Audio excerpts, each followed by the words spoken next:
Hi, my name is Tony Van Veen, CEO of Discmakers. Today I want to talk to you about why you should release your new music on Friday. You see, every record label launches their new releases on a Friday. And why is that? It's because Billboard tallies their charts for the week starting on a Friday.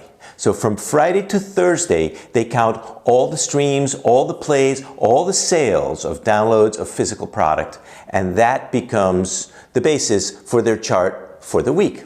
So if you launch on a Friday, you get to use that full week worth of sales and streams. If instead you launch on a Wednesday, you only have Wednesday and Thursday counted in that week's Billboard chart. So that is why labels do it. It's to maximize your opportunity to get charting. And by the way, with as diffused as the music business is, charting on Billboard nowadays is not as hard, not nearly as hard as it once was, particularly if you're in a non-mainstream genre like jazz, for example.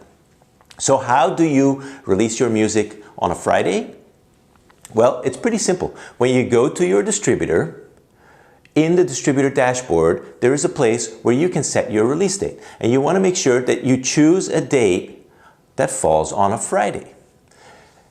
If you don't choose a date at all, you can still release your music. And most independent artists actually don't choose a date. They just want their music out as fast as possible. And that's a mistake, because then as soon as your distributor has delivered the content to a partner, to a streaming partner, it will go live depending on how long it takes that streaming partner to do. It may take a couple days. So your new release may actually kind of dribble out over a couple days. It may go live on Spotify on a Tuesday, on Apple on a Wednesday, on Amazon on a Thursday. You don't want that. That's why you have to set a fixed date. And even better than setting a fixed date that's a Friday is to set it some 4 weeks or so into the future, because that gives you an opportunity to set up a pre-sale campaign on Bandcamp, who reports to Nielsen SoundScan and to Billboard, on Apple iTunes, which also reports, and you can set up pre-save campaigns for Spotify, for Amazon, for Apple Music,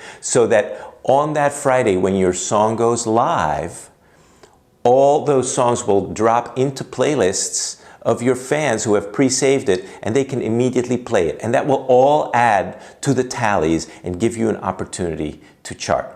It's always a good idea to plan your release some weeks out into the future. Gives you a time to do some pre-release promotion to give you the biggest bang on the day and in the week that your album or your single comes out.